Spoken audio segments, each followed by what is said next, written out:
Why the U.S. Navy can't stop Houthi rebels. A complex conflict. The conflict between the United States and the Houthi rebels in Yemen is part of a larger geopolitical struggle in the Middle East. Despite the immense power of the U.S. Navy, the Houthi rebels have managed to challenge and frustrate American military efforts. This complex situation raises the question, why can't the U.S. Navy stop the Houthi rebels? Several factors contribute to this ongoing challenge. 1. The nature of asymmetric warfare.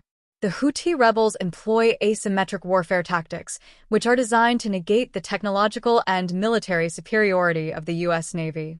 Instead of direct confrontations, the Houthis use guerrilla warfare, missile strikes, drones, and small, fast attack boats. These tactics make it difficult for a traditional naval force to respond effectively. 2. Geography of the region. Yemen's location along the Bab-el-Mandeb Strait gives the Houthis control over one of the world's most important maritime choke points.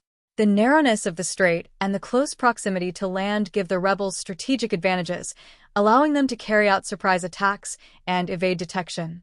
The terrain also provides natural cover for launching attacks, further complicating U.S. Navy operations.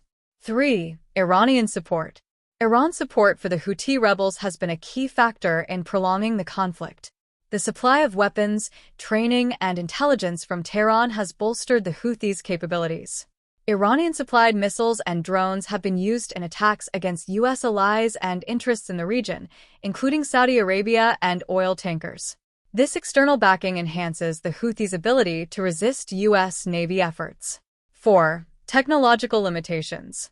Despite the U.S. Navy's advanced technology, it is difficult to defend against the types of low-cost, high-impact attacks favored by the Houthis. The rebels' use of small drones and missiles launched from the ground or from small boats presents a unique challenge. The Navy's systems, while capable of intercepting larger threats, are not always equipped to handle the fast, low-profile attacks the Houthis favor. 5. Humanitarian concerns. Yemen is in the midst of one of the worst humanitarian crises in the world. The ongoing war has devastated the country, with millions of people suffering from hunger, disease, and displacement. The U.S. has to carefully consider its actions in the region to avoid exacerbating the crisis. Striking back at the Houthis may have unintended consequences for the civilian population, making a purely military solution unviable. 6. Political and diplomatic challenges. The conflict in Yemen is deeply intertwined with regional and global politics.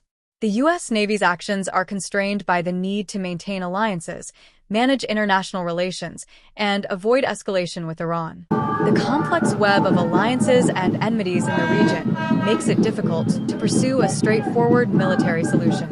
Conclusion: the U.S. Navy's inability to decisively stop the Houthi rebels is not a reflection of its lack of power, but rather the complexity of the conflict.